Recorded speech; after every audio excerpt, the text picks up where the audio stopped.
What's up, everybody? Welcome to the channel. My first guest ever, Tiffany Breeding. What's up? Hey, TJ, thanks for inviting me. I'm so honored to be number one on the list. Number one, which means I get to make all the mistakes with you and see hopefully zero corrections, but I think Right. everything's going to go great. Yeah, for sure. I'm excited to have you. Well, tell us about your back. You're a nutritionist, of course. Tell us where we can find you, follow you, and Yeah. what your background is. So I am working out of Empower Physical Therapy. We are an arm of Elite Sports Medicine. So I work out of the Green Hills Clinic. So I have a really awesome opportunity to service their patients and clients and also see my own clients that just come to me either from website or word of mouth. So workwithdrtiff.com is my website. So that's always the best place to find me. And I always offer a free complimentary chat because I just want to always give people a chance to ask questions, make sure it's the right fit. I always say this process, similar to personal training, is like dating. You have to Yeah, find like the right philosophy, the that's right right. perspective, the right personality. So I've been doing this for over a decade now. Started in sports psychology work, really. My master's is in sports psychology. My doctorate is in health and human performance. So that's really what kind of brought the nutrition piece in, but Mhm. I've found it just such a value add to be able to also have the psychology background because so much of behavior change, nutrition is emotional, it's personal, it's vulnerable. So oftentimes I feel like more therapy conversations than I do actual food conversations. But I just love what I do. I can't imagine. Sometimes you hit burnout and you're like, what else would I like to do? And every time I come back and I say, I don't know what else I would do. I Yeah. just, I feel rewarded. I love helping people.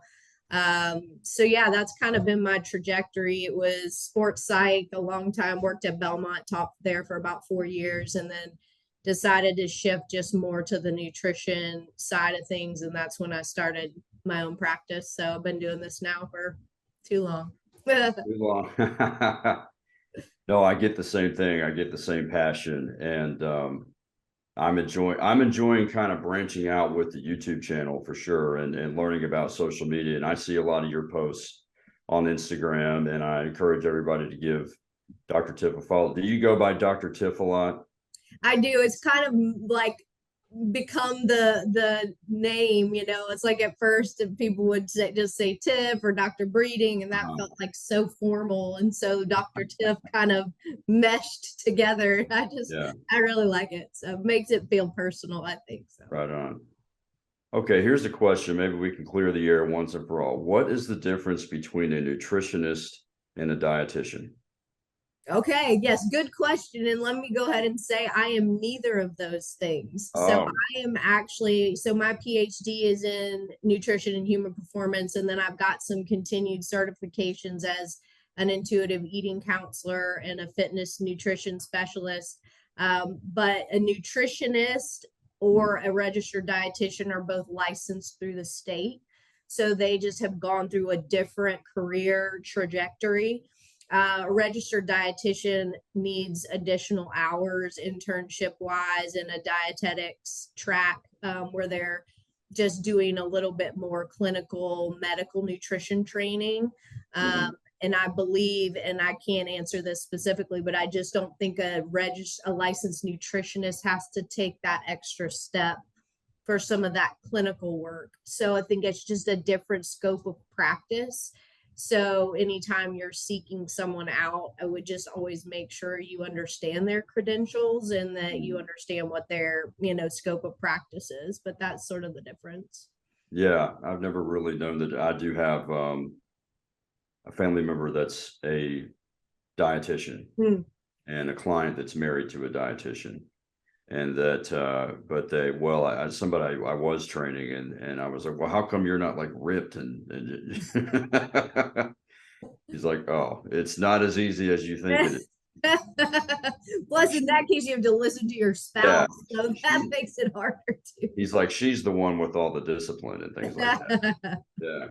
But your I noticed on your info says you're an intuitive eating coach, intuitive nutrition coach, or am I saying that Right. right? I just actually finished that. So I went through about a 6 month certification process. So it's kind of a new avenue for me to be able to bring some additional education to clients. You know, for a long time, I've been performance driven, macros, count your numbers, count your macros and Yeah, calories yeah. and track. And I think that there's an absolute foundation of that needed to just learn. But I think that the ultimate goal for people is that they can just be intuitive about their nutrition, and then they can just look and listen to hunger cues and fullness and what their Uh-huh. body needs and nourish it, and not have to be so obsessive about the tracking process forever. Okay. And so that's my hope, is that that new knowledge base for me can kind of take that to the next level. Okay. So let's dive a little deeper into intuitive, I guess, versus non-intuitive. What would be what's a big difference between, so intuitive is I'm just guessing here, more I'm just gonna listen to my body more, eat when I'm hungry, hopefully eat the right things, but not so much track. Like MyFitnessPal is what I kind of use. I've started using something called Chronometer. Oh yeah, I'm I'm familiar kind with of that. getting into that. That's a lot more info than I'm used to, but I'm just kind of learning my way around that. Yeah, I think you hit the nail on the head. I mean, it's just, if you even just definitively look at the word intuitive, it's kind of listening to your gut, right? Yeah, And just, but I don't think you can listen to your instinct in your gut until you know specifically what your body needs, and you know what 5 ounces of chicken versus 10 ounces of chicken might look like, or you don't know how much protein over the course of the day your body needs to optimize your workout recovery, or how much carb your body needs to be able to sustain the energy levels that you need to deal with life's demands. So I think tracking and understanding and building that data at the beginning through macros, through the tracking process, allows you to be accurately intuitive. And that's sort of my thought process on it. okay. I think between social media and what you've read forever, what you learned from your mom and dad's messages, or society, or social comparison, is like our intuition is skewed, Yes, I agree. right? Like we don't know, we don't know what's right. There's So too much yeah, information coming at the same time. right. It's so much different. Like we might be following, let's just focus on social media. Like, yeah, I follow certain people in the industry. I listen to them, but this person's thoughts is different than this person's thought on nutrition. Like training, everybody kind of trains a little different. That might not be good for them. But yeah, get into like let's get into macros and micros. What are those specifically, Okay. when you're Yeah. Yeah. explaining those, when you were explaining those to people? Buzzword these days, macros. Yeah, So the three macronutrients are, when you even just look at the word macro versus micro, macro is big level, micro is small level. So yeah, the main components of a food and what makes up the calories are the macros, and that's carbohydrates, fat, and protein. protein. Yeah, And with carbohydrates, you can get a little bit more detailed with sugar versus yeah, fiber versus non, it can break down. But in general, total carbs, total fat, total protein, if mhm, you add those up in their caloric values, you're going to get the total calories of that right. food item. Okay. You can also then look at micro, which is your vitamins, your minerals, right? Just the smaller level things that are parts of those more macronutrient values. Yeah, So the best case scenario, right, is you're optimizing both. You're choosing foods that have a good macronutrient density, and within that, they're also giving you good solid micronutrients, vitamins and minerals, and all the other things your body needs to function optimally. And that's probably when you hear the word clean, quote unquote, or whole food, like those foods tend to have more nutrient density from a micro macro standpoint. Right. And then complex and simple carbs. That's always been a little bit like a complex carb might be a fibrous food, like maybe a whole wheat bread. A simple carb is like a sugar. Correct. So if you look at carbohydrates, they're made up of sugar molecules. Carbs are sugars at the base level. So if it's a complex carbohydrate, that just means it has multiple sugar molecules. So it's a more complex structure. So it takes your body longer to break it down and convert it and utilize it. So that's why they're also sometimes called slow burning carbs. Complex is also slower burning.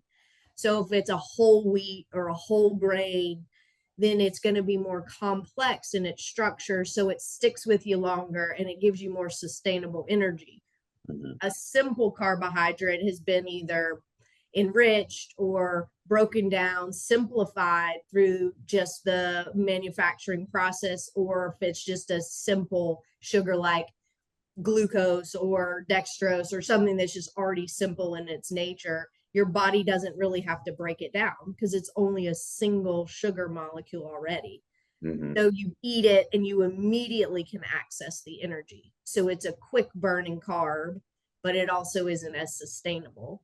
And it tends to spike insulin levels and blood sugar levels quicker because it doesn't take as long to digest and break down. So that's why we try to focus more on the complex in our diet, because it gives us a little bit more level energy and it doesn't create those kind of big fluxes in insulin levels. Right. Yeah. I usually think of complex as a longer lasting carb, a simple carb, a Coke, or something, a very simple place to Honey, get maple syrup, gonna burn, candy gonna bar. last 15 minutes and Absolutely. usually what we're But I think putting. there's a time and place. I work with a lot of youth athletes or even just adult amateur athletes. And for them, there are times when they need that simple refined carb. There's a difference between lifestyle nutrition and performance nutrition, right? Because before a workout, it's okay to have some of that simple sugar because your body needs it to reach its ultimate levels of performance in that moment, right? So, I wouldn't poo-poo on refined carbs. It's just when do you need them and how much do you need of them? And, how are they affecting your overall goals? So, I'm not one of these people that says you should never eat a white, carb. I just think it depends on what your purpose is, Yeah. I made a short video on white rice and brown rice, and that it's basically moderation. You can have there's apparently now I'm forgetting arsenic in one of them. I want to say it might be brown. White rice does not have. White rice has what, like more glycogen in it.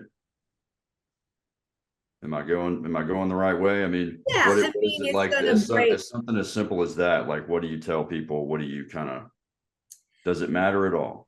I mean, I think we can get in the weeds on what food has what in it. Like most people just need to stop eating a bunch of junk and drinking all the time. Look at low hanging fruit. Exactly. It's like if you've got everything else dialed in and you are absolutely spot on with everything, then you might be ready to look at whether the small print has arsenic in it. But I think if you started to try to eat nothing that had anything in it that wasn't that's for impossible. you, you would never, as everything is now. No, you would never eat. Possible you would never eat. I just kind of made that short video. I was like, oh, that's fat. That's kind of interesting. Yeah, it's got arsenic in it, but it's not it's not going to kill you. It's not like yeah. I mean, again, I like that sounds, when you say it, I'm like, oh my gosh, that doesn't sound good. I know, yeah. I don't think you can ever really know what was in what you're eating. If you don't make everything yourself or get it out of your own garden. Right.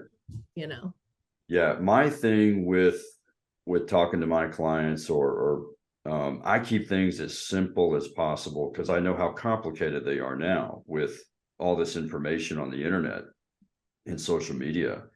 So like even just for myself, I'm 44, and I just made another video going from how to take care of yourself once you're over 40 because it's pretty different. And I'm basically just saying, you know what, I'm good. I don't want to, as much as I'd like to look like the 29-year-old ripped picture I have of myself over here, do I really care that much? Do I really want to go there again? That was so hard. So now I just kind of say, I'm pretty good during the week. I'll kind of goof off on the weekends, have some more, maybe a fried food, a Coke or something, some alcohol. But then by Sunday, Monday, I'm right back on it. And my weight stays generally the same. It goes plus or minus 1 to 3 pounds, but I'm always staying around 175. But certainly COVID. So let's get into that. With COVID, what have you seen? Well, what was your work like during COVID at the height of it, say the 1 to 2 years?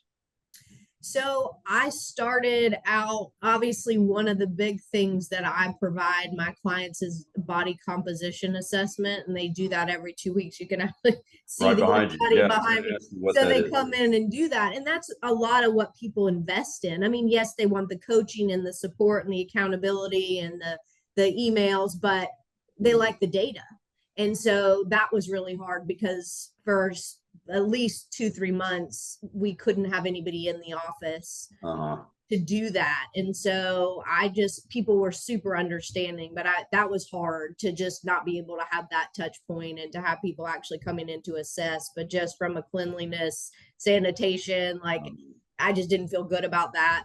But the good news with what I do is so much can be done like this, just checking in, looking at food journals, talking through things, making meal plans, sending recipes, so I didn't have a huge blip in just contact and connection. It was really just more the data that we missed for a few months. And then I just tried to extend people's programs to make up for the time we lost. So that was the best I could do on it, but it was hard. It was hard. Wow.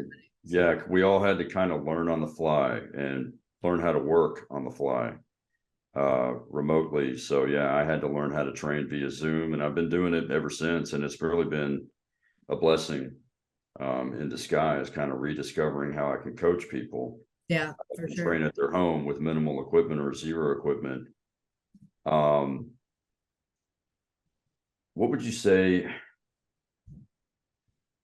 What would you say like is some of the biggest myths out there that people maybe believe? Like, is there any kind of that's a nutrition myth, don't buy into that? Or does that make any sense? I mean, I think you could guess a few, but like that carbs cause weight gain.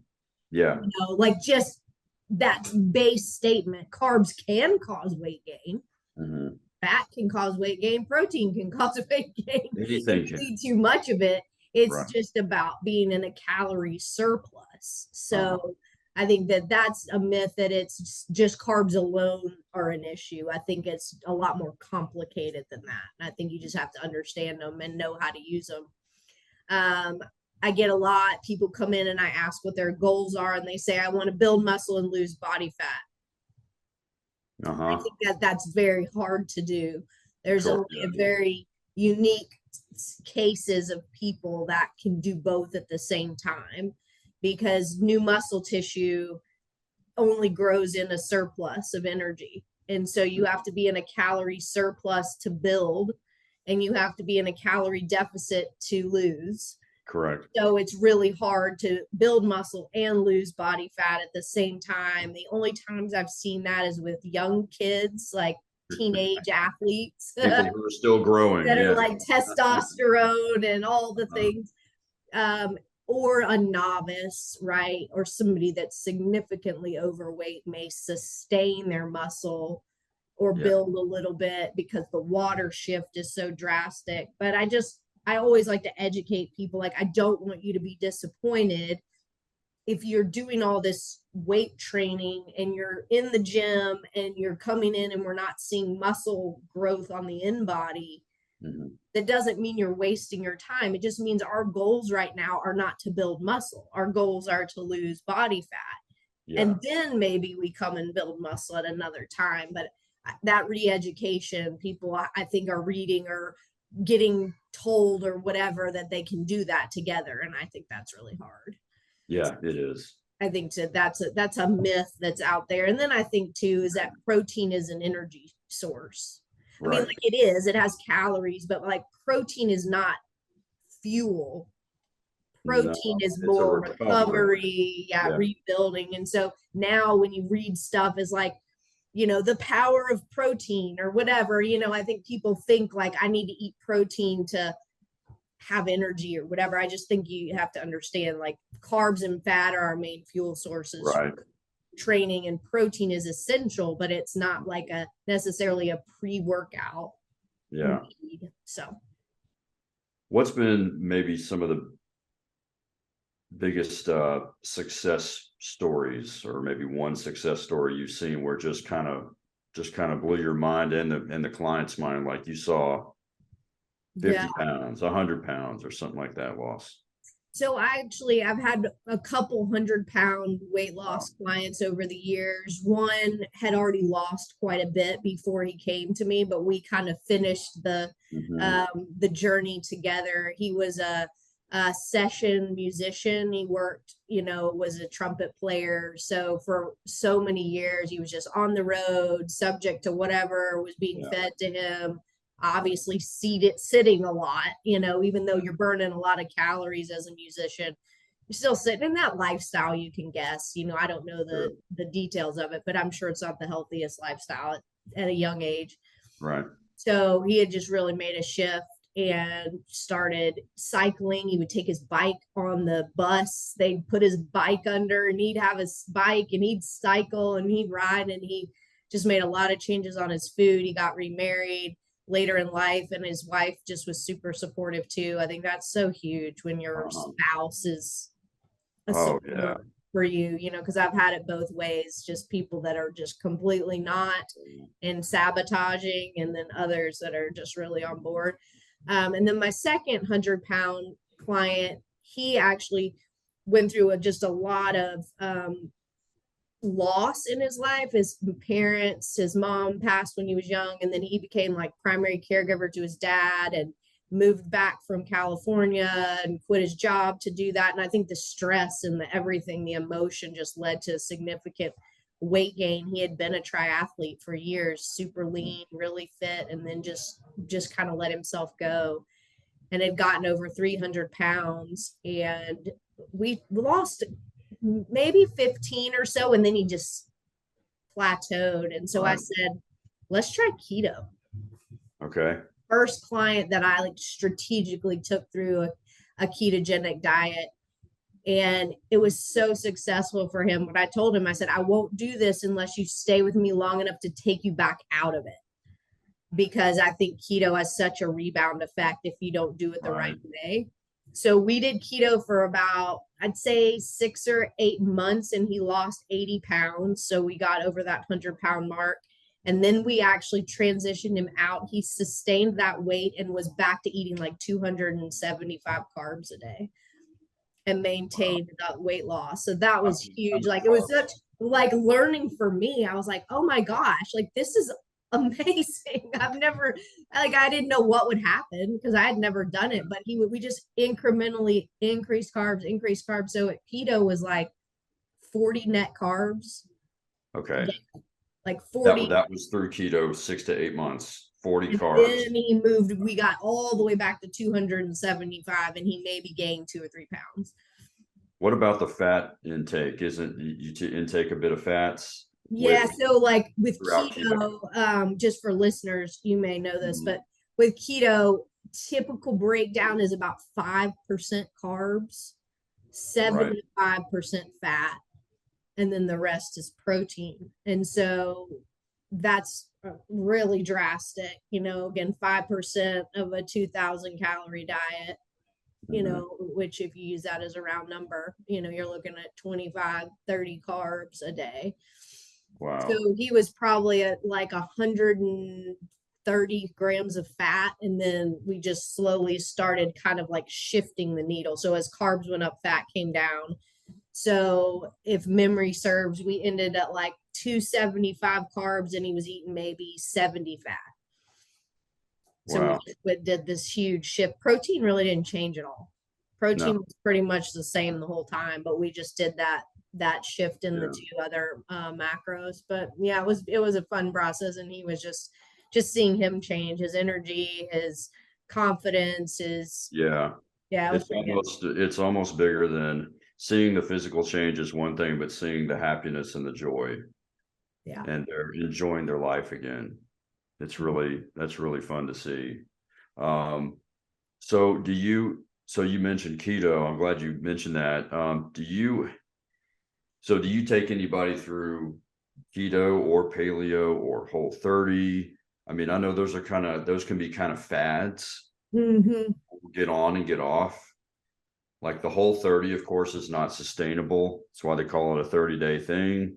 Right. And I know people that'll do it for a month in January, and then boom, they're right back to Yeah. it. I mean, like you said, I think keto is a little different than those other two because it is a protocol. I mean, it is a macronutrient based process. It's not just about the types of food you're eating. Like Whole30 is just about you're only eating certain types of foods, and paleo, same thing. You're only eating foods that were around during the Paleolithic era, but it doesn't really give you any carb, fat, protein recommendations. It's just like you can only eat these foods, but you still don't know how much of them you're supposed to eat. Right. But keto, you're getting an actual macronutrient recommendation.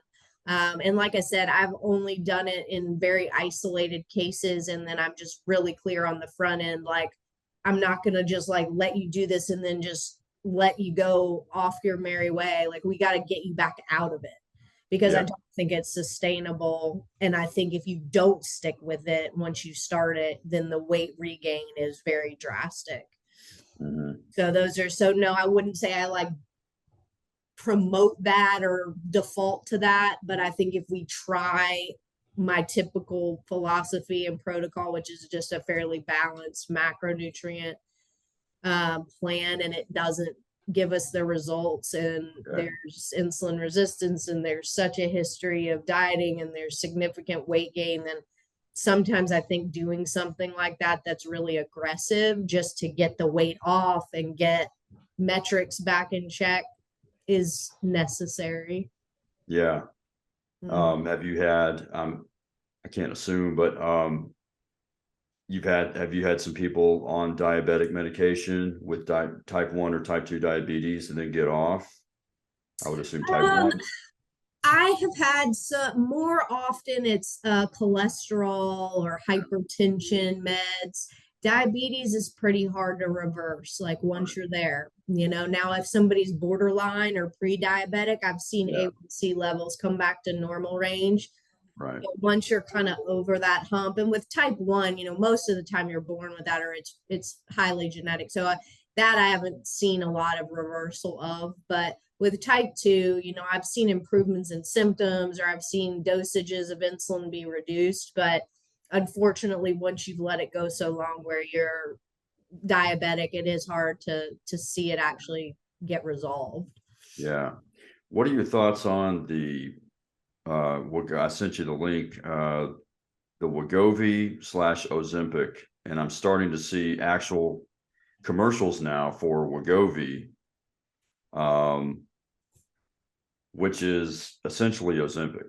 It's just strictly for weight loss. Yeah.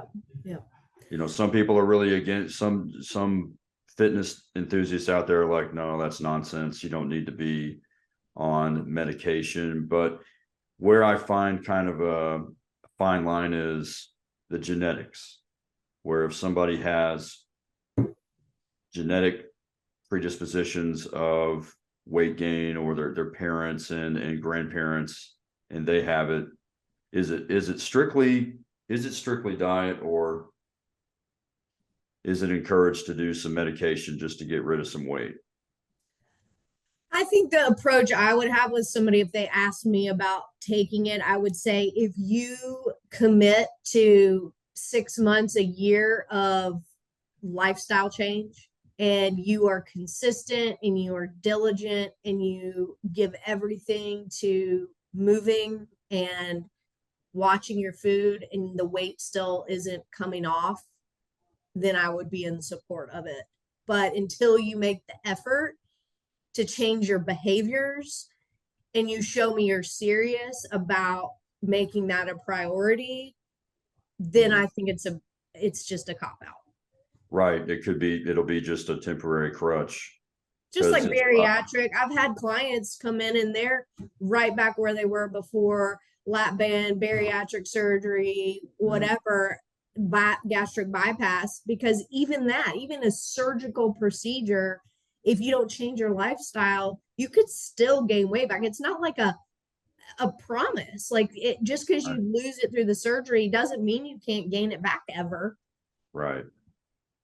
So, I mean, and so that's an even more drastic example of where I think the medical industry is not serving people the way that I wish, with the, requiring them to at least make some diligent efforts before they're willing to do a surgery. Yeah. What about when you hear lose the weight and keep it off? We hear that all the time in ads, or maybe somebody says, I want to lose the weight and keep it off.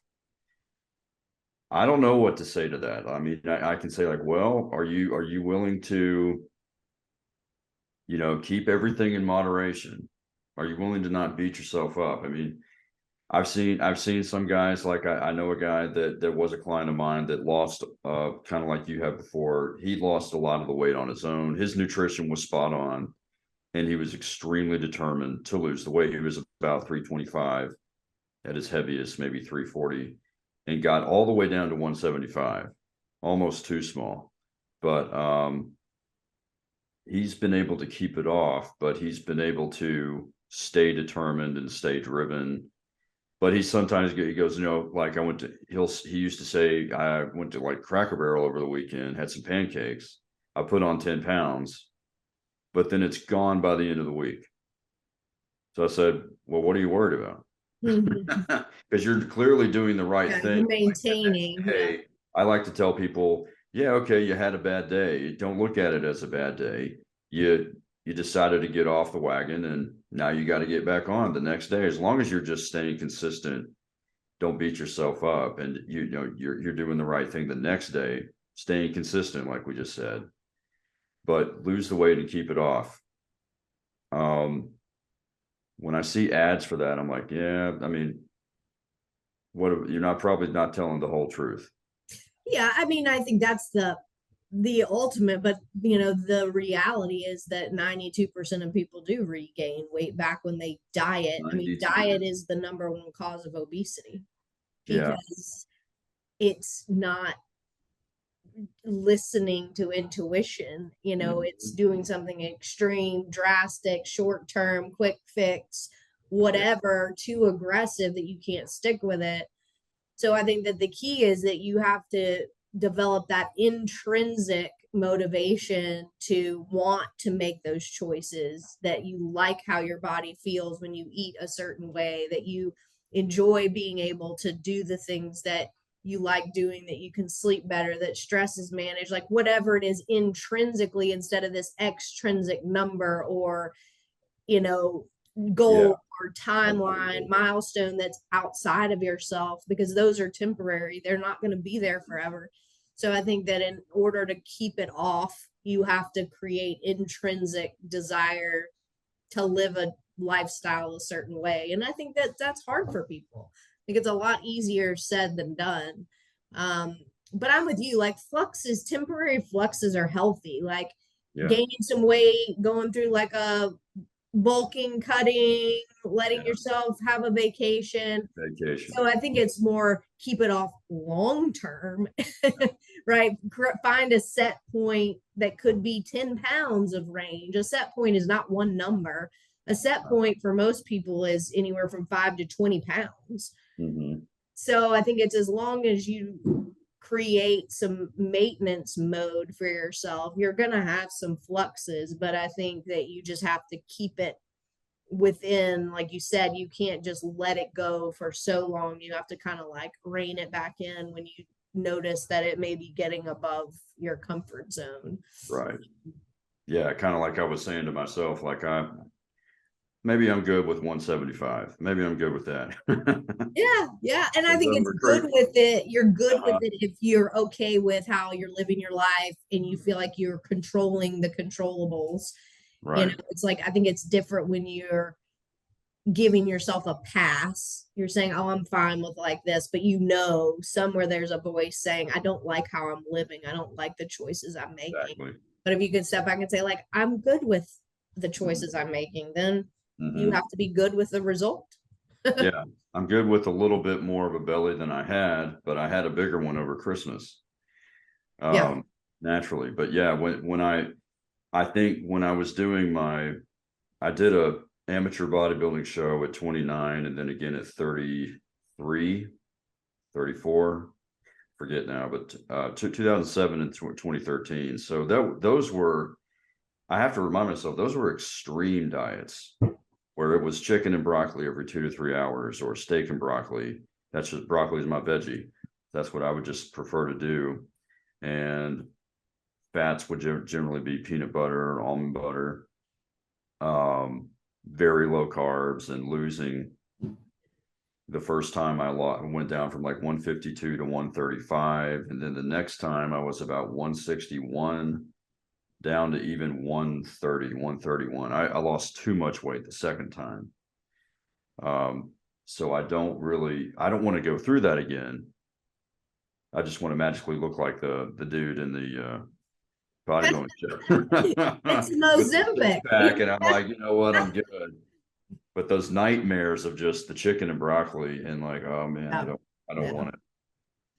Well, and I think that's a good point because I do think that people look at social media, they look at fitness influencers, bodybuilders, fitness competitors, and they think that's a lifestyle. Even the competitor themselves would say, this is not what I would suggest for somebody to do. Like, this is a job. This is a temporary, like, I'm doing this for this purpose, and then I'm not going to do it again for a while. Like, it's a prep. It's for this period of time, I'm going to eat like this and I'm going to train like this, but I'm not touting this as a lifestyle for somebody. It's my job. So I think people have to be really aware that like what they're seeing with those people, like they're doing it to step on that stage and to have a body and to look a certain way. But when they step back off, they don't do that all year, every day. Like that's just, no. Yeah. The genetics have everything to do with what determines how you're going to look in the end result. You know, people that follow certain, especially, you know, I worry, certainly when I was younger, I thought, well, I knew I wasn't going to end up looking like Schwarzenegger or Lou Ferrigno or something like that. I knew I was a little dude, so I'll just look the best I can. But if somebody really gets obsessed, that's what I worry about, youth getting influenced too much from somebody that looks the way they do because of genetics. But yeah, they're putting in hard work and God knows what else they're putting in their bodies. I do appreciate some of the people that are very open and honest about putting PEDs in their body and they're giving you the real result. I never recommend doing that. I've never even seen the point of a little guy like me doing that. Yeah. But yeah, one of the next videos I want to do is have like a geneticist talk about the importance of accepting your genetics. This is what you're going to look like. You can work as hard as you can. You're not going to look like this other person. And just be good with that. You know, what point do we say, you know what, I'm good?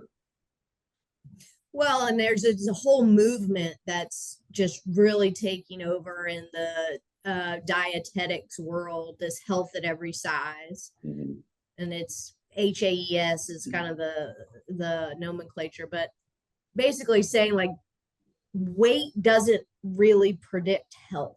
You know, you may be in a bigger body. You may genetically be inclined to be on the higher side of BMI or over BMI. That doesn't mean you're not healthy. Yes. There's a difference between weight and health. And I think that people do extreme drastic things to try to hit a number on the scale, which I Yeah. understand, but that doesn't, that in that comes potential decrease in health, Yeah. restriction, eating disorders, overexercise, injury, reduction in emotional regulation. Like, what happens when you starve yourself? What happens when you don't nourish your body and your muscle and your bone density?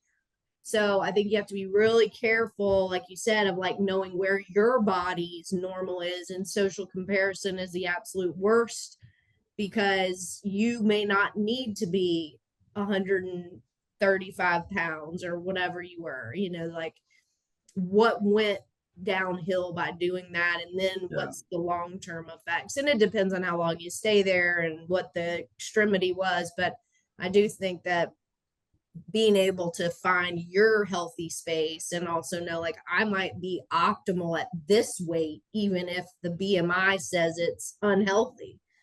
Yeah. I function my best, I feel my best, my Feel my body best. is better here. And Yeah. that may be, so I would just urge people to like ignore BMI. Exactly. Yeah. It is BS. Yeah, 'cause certainly when I was doing the chicken broth, it doesn't feel good. It didn't physically feel good to look that way. It felt good that one day. And that's another point. Like, those people are working just for basically one day in their life, and then boom. Mhm. I put on 15 pounds in 2 weeks after that. It was wonderful. Yeah, because your body was fighting you to be Oh yeah. right. It was like, I need to be here. I You may want need to sugar. stay I'm here, but I like will water. do everything to get that here. Yeah. What about nutrition for, do you ever have any other, um, anybody else come in with any kind of different goals than just weight loss? Yeah, Like, say, I I was mean, gonna that's the most common, but I do have some clients that are trying to gain some weight, gain yeah, some muscle, whether it's from an illness that just caused them to lose an you know, yeah, substantial or a uncontrollable amount of weight, or I've got some athletes that have just always been a hard gainer, meaning they just struggle to put muscle on, and for their sport and their goals and their coaches recommendations, they need to put on some size. And so we do, try to gain some lean mass. Or even now, I'm getting a lot more women that just are not wanting to be skinny. They want to be fit. They want to put on muscle and have yeah. some definition. It's not as common, certainly, but I do have a few, and that's fun. That's the fun part. It's It just is fun. being Yeah, able it to mixes it feed up for us feed to, them as much as they can handle. um, And then I've had a few cases of people like, I feel like I'm good with my weight, I'm good with my body, how it looks, but I just don't have good energy, or I'm having a lot of like GI disruptions, whether it's IBS or GERD or constipation. So they don't necessarily want to gain or lose weight. They're just trying to figure out like what they're eating that is disrupting their system. yeah. Yeah. What do you do to mostly, what would you say some great tips you have for, well, how do you keep people accountable?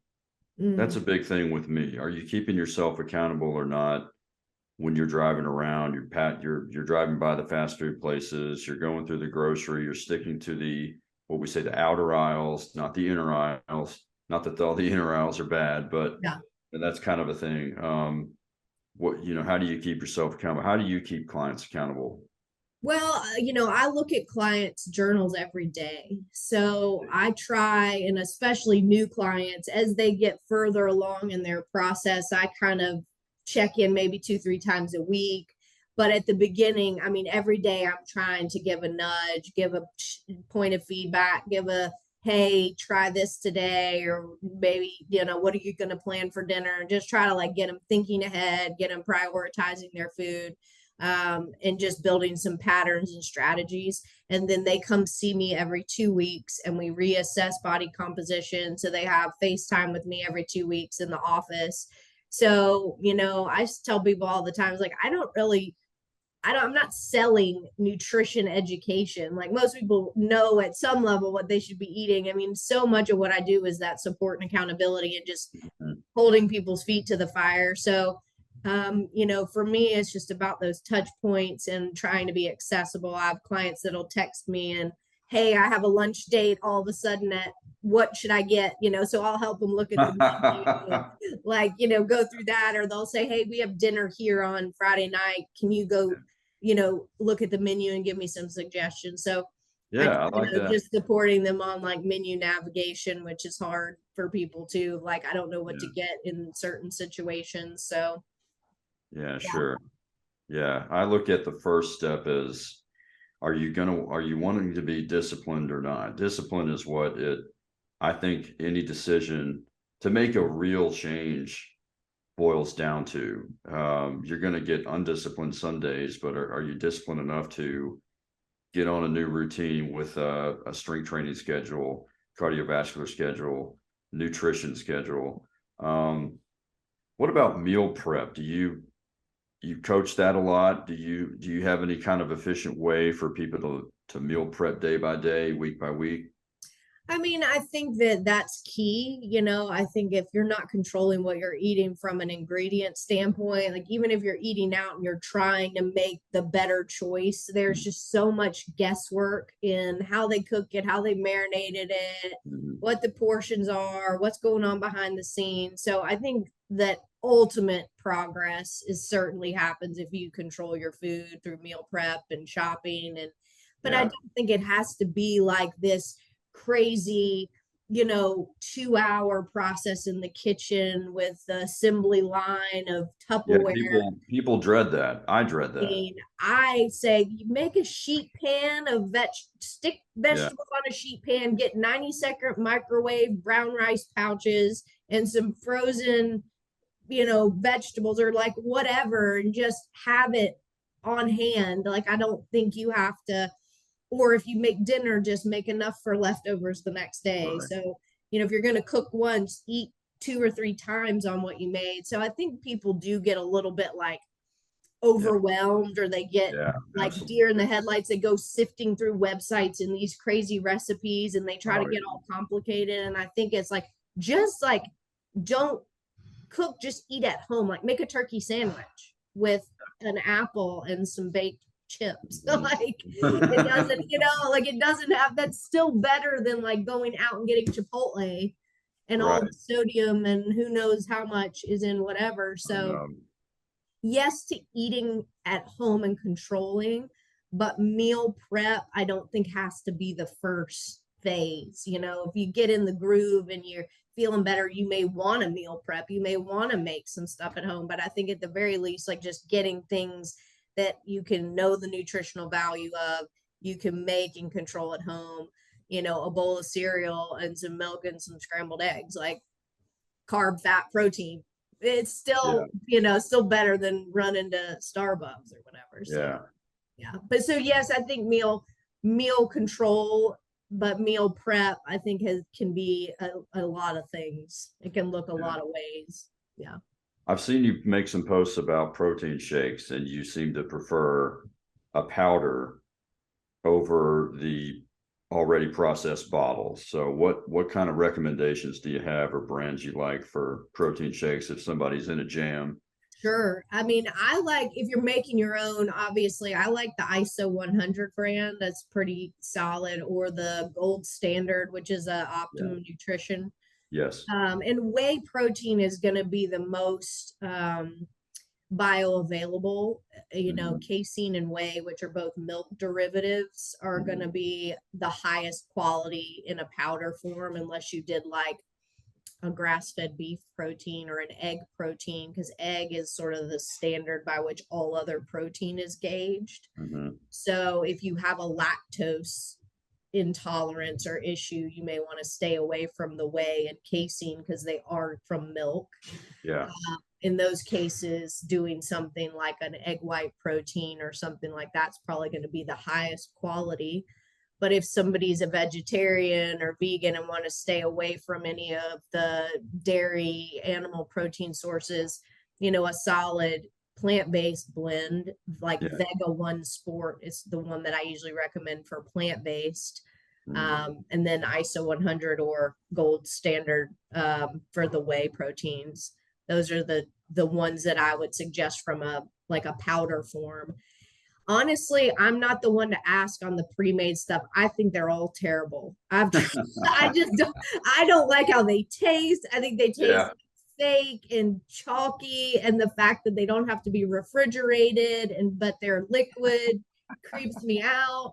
Like, I totally get why people use them. It's definitely better than a Snickers bar at the gas station or whatever. Sure. So I'm not telling you not to have them, but I don't get it. Like, what I would rather go buy a package of deli meat and eat it, eat protein. But from my client's perspective, the Fairlife ones tend to be the ones people say taste the best. The Fairlife. Yeah, so they make I know they have milk, but these are the Fairlife actual protein shakes. So, but the Fairlife milk itself has pretty solid protein. I think 13 grams in a cup of milk. Okay. Like chocolate milk, but I think they have a protein shake too that they. And do you usually just mix those powders with water? Not necessarily. You could do milk, depending, right? If you do milk, it's going to have a little more sugar, right. 13, 15 grams of sugar. If you do whole milk or skim milk, almond milk's going to be less calorie dense and give you some, a little bit more of a creamy texture. I mean, I personally would rather use some kind of a milk or milk alternative than water, just because I don't like it to be so watery.